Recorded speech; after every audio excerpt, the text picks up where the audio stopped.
My wife asked me if I could clear the table. Couldn't do it, even with the running start. All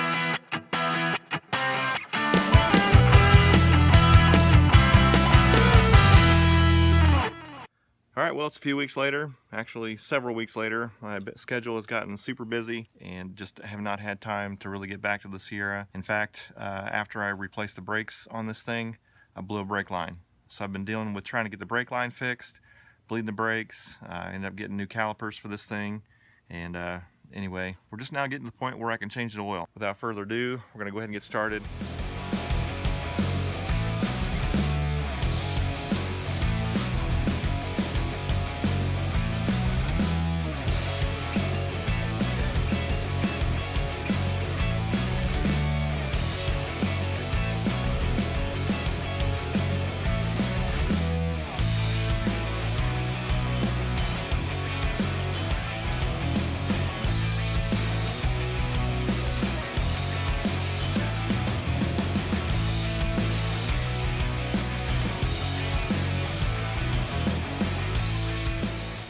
After I fill it with oil, start the truck, let it run, and check for any leaks.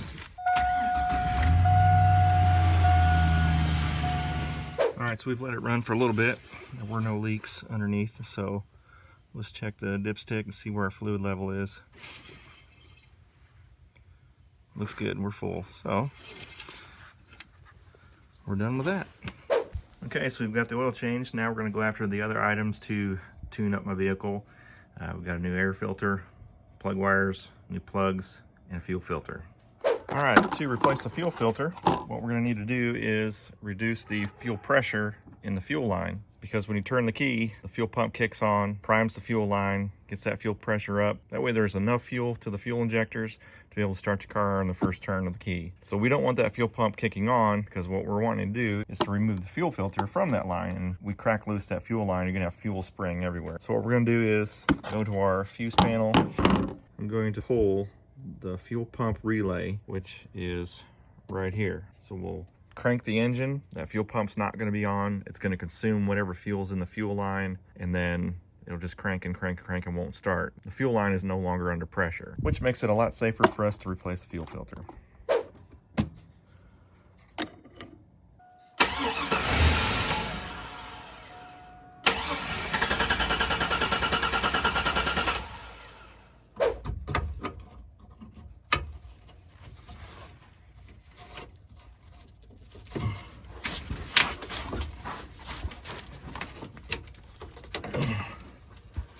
Wow, that's really on there. Oh.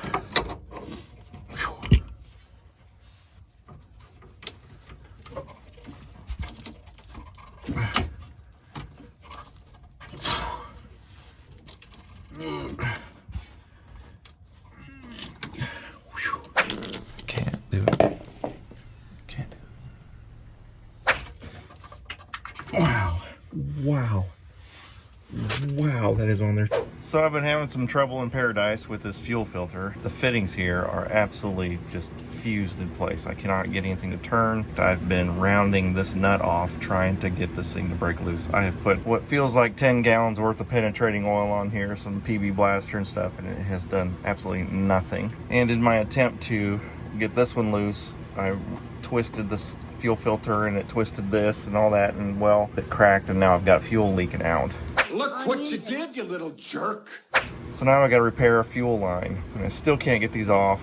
So what I'm going to do is basically replace this fuel line, cutting this all out and putting in a new fuel line, new fuel filter, and compression fitting to the old fuel line. Let's get started. I'm going to go ahead and cut this off right here. So we're going to go ahead and use this small little pipe cutter. I'm going to get a bucket and catch this fuel.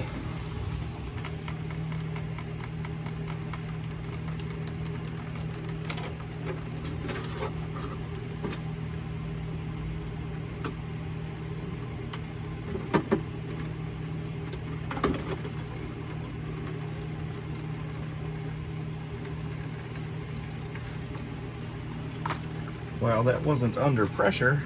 There's a lot of fuel in that line. So this is the quick disconnect end of the fuel line. I've been sanding on it with some sandpaper. I'm trying to find the location of the leak. I'm pretty sure it's right here where this low spot is. There might be a very small little hole in there somewhere, a little pinhole that's causing my leak. I'm going to splice in a compression fitting right here where there's good pipe still, and I'm going to spray paint this end with some Rust-Oleum to keep it from rusting.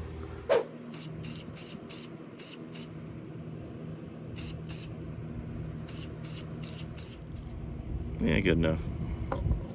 So I've got my new 3/8 inch metal line, and I'm going to try to attempt to use this bending tool to bend this pipe in roughly the same shape as this one right here.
Alright, I finally got them all spliced in. Good to go. Quick connect is connected. Compression fittings are connected. Some anti-seize on the tubing underneath the fitting so that that doesn't rust together, and I put them on threads as well. Alright, I'm going to go turn the key and prime the fuel system. You guys holler and tell me if you see any leaks, alright? Thanks, appreciate it.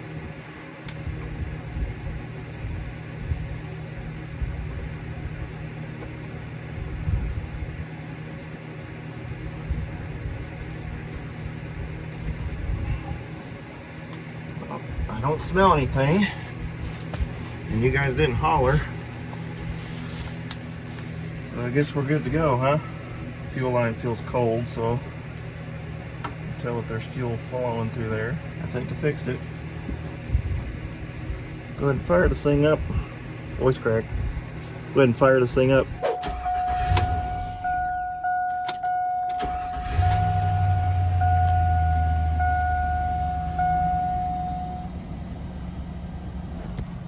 Alright, she's running. Cool. The way I bent this tube up, you can tell I'm not going to be able to use the stock hangers to keep things in place. So I'm going to go. So you got to go with the trusty DIY tool, zip ties. And I'll just zip tie this to the other fuel line. I'm going to loop it around like this, and then loop one through the middle to keep it spaced so they don't rub on each other and wear a hole in it. There. And we'll just trim off the excess and leave a nice razor sharp plastic piece that the next guy can cut himself when he's jacking with it. Now to replace the air filter, there's 4 screws, 1 on each corner. Easy peasy. Just pop that up. Pull out the old one and put in a new one. I got this from AutoZone. I'm gonna have to vacuum that out.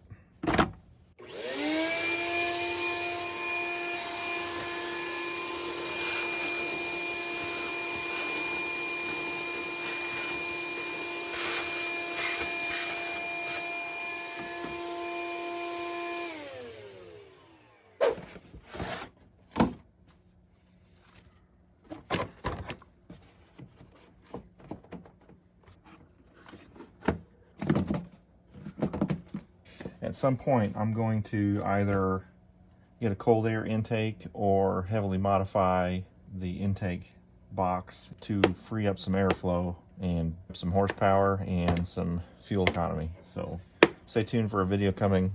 I'm going to do that with this truck. All right, we're going to start off with this plug wire and the spark plug down there, simply because it's easiest for me to film.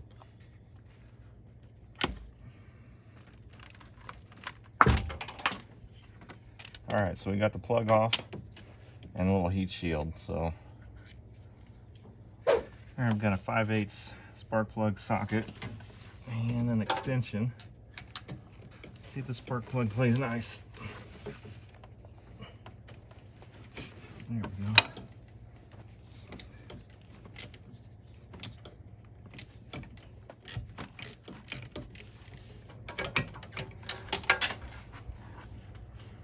Okay, well, I just dropped the spark plug. Did I do that? All right, so we're gonna run Bosch double iridium replacement spark plugs. You can see the new one compared to the old one. The point is missing on the old one, obviously.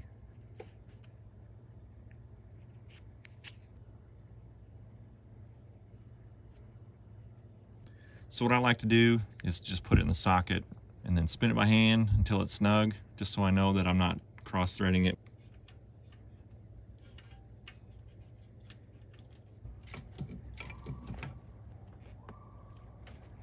Okay, I got ignition wires from AutoZone.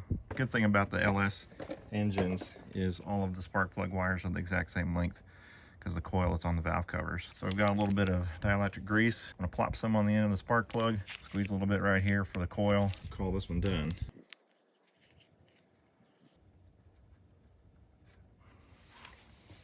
This dielectric grease is good stuff because it keeps moisture out. You know, moisture and electricity really don't play well together.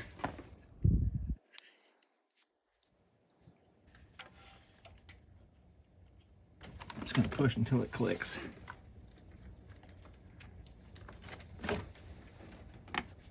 And that's all there is to it. So, gosh, only 7 more to go. Yippee.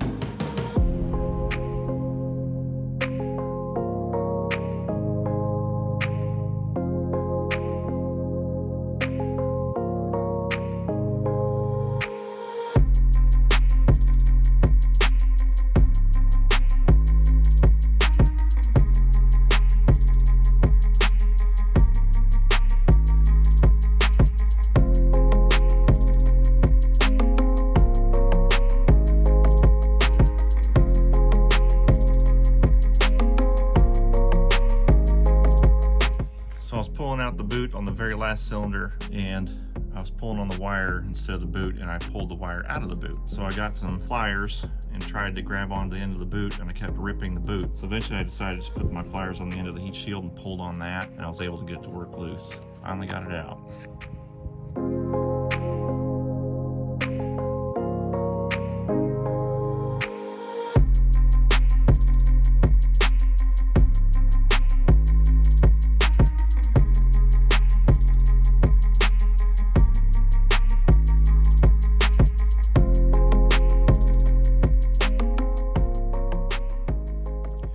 All right, well, that's all 8 spark plugs and spark plug wires.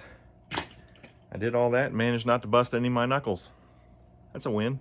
All right, went underneath the Sierra and I took the spare tire out so I have more room. I've taken some time to go through and wire brush all of the bolts. I had to kind of decrust. This rear differential cover has been leaking from this bottom part. I had this thing sitting here not even like 2 minutes and it was already dripping onto the cardboard. I'm gonna get this drain plug undone and drain the fluid out of here.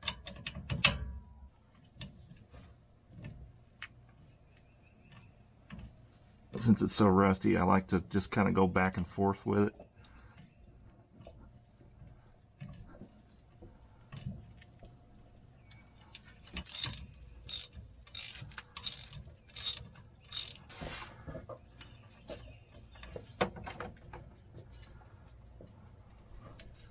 All right, these 10 bolts are 13 millimeter.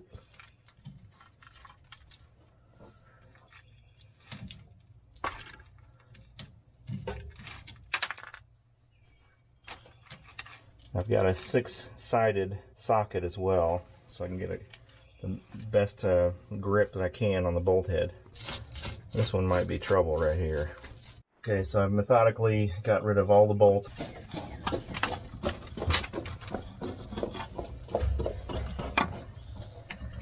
Just kind of pry it loose. There we go. Ready to just pry this cover off. Trying not to get a bunch of gunk.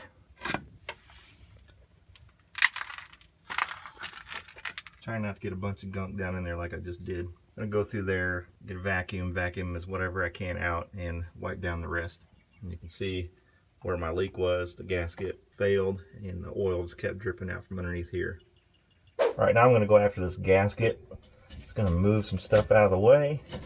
Brake cable. I'm just gonna stuff this clean t-shirt in here so I don't scrape a bunch of gunk inside my differential.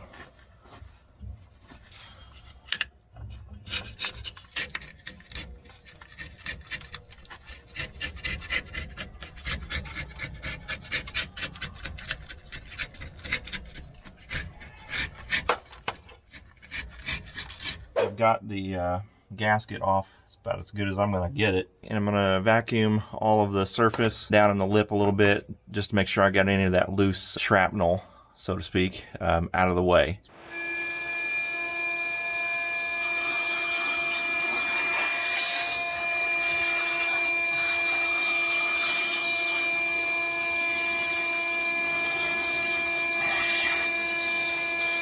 Alright, so I'm just gonna shoot a little brake clean in here.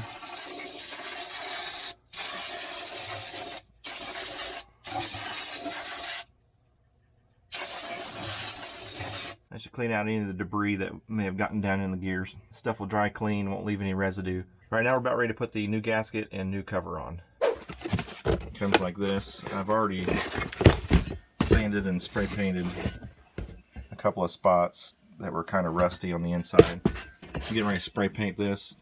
Just going to kind of clean it up. I'm going to use Rust-Oleum semi-gloss black, just what I had on the shelf. So let's go paint this puppy.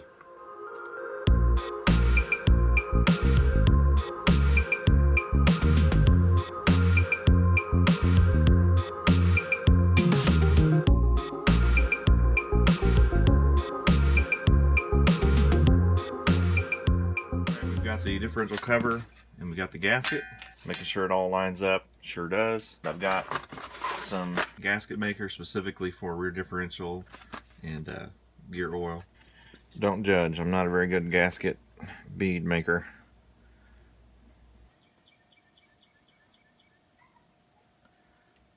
Try to get that sealant to spread a little bit. Alright, now I'm going to apply silicone to this side as well.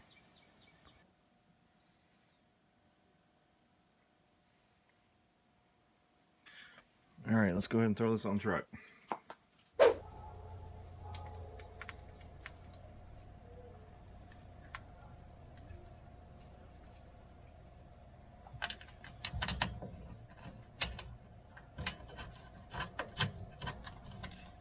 Okay, I'm just going to put these bolts in finger tight. Let the gasket seat just a little bit, and then we'll torque them to spec. Now I didn't go with a different set of bolts because the bolts that I bought, the threads were coarse, and these are a little bit more of a fine thread, so I can't use them. And they would have looked nice too because they were a polished set of bolts.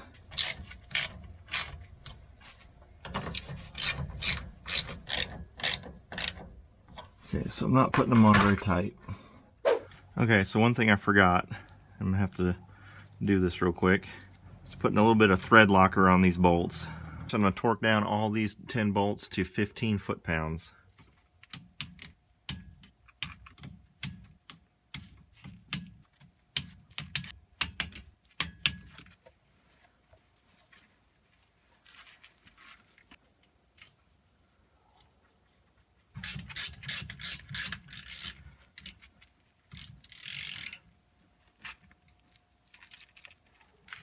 Go ahead and tighten that down good. Okay, it's been about 48 hours since I put the cover on with this gasket sealant. I was going to do it last night, which would have been 24 hours, to let this sealant cure, but I wasn't feeling well and it was too cold. So here we are. I'm ready to fill this rear differential up with oil. Okay, this is the fill hole on the rear differential for the gear oil. I took some time to WD-40 and scrape down with a wire brush so that I could get this loose. I took a breaker bar to it already and got it to come loose. So now we just remove the plug. Alright, the gear oil I'm using is Valvoline Full Synthetic 75W90. I think this should take about 2.5 quarts.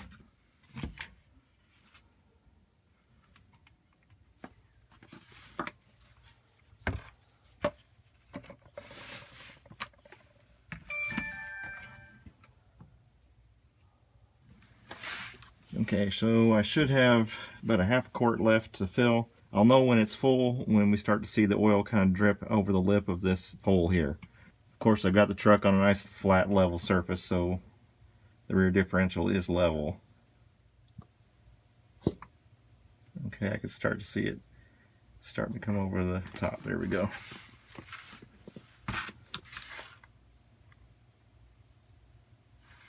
Okay, we're right there.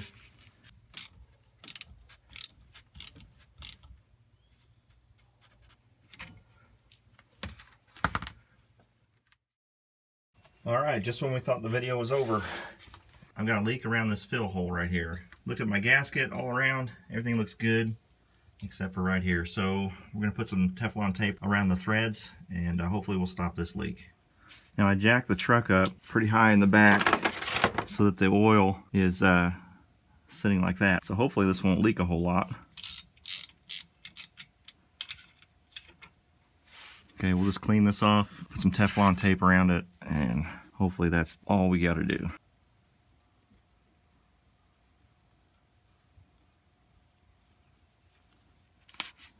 All right, we'll cross our fingers.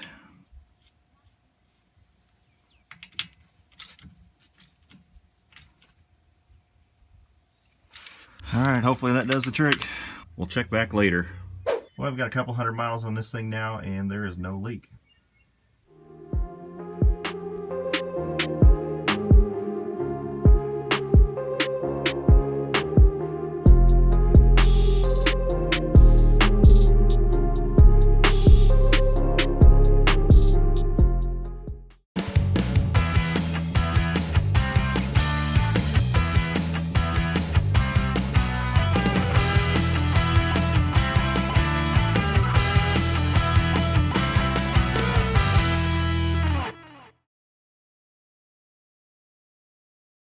Go ahead and fire this thing up.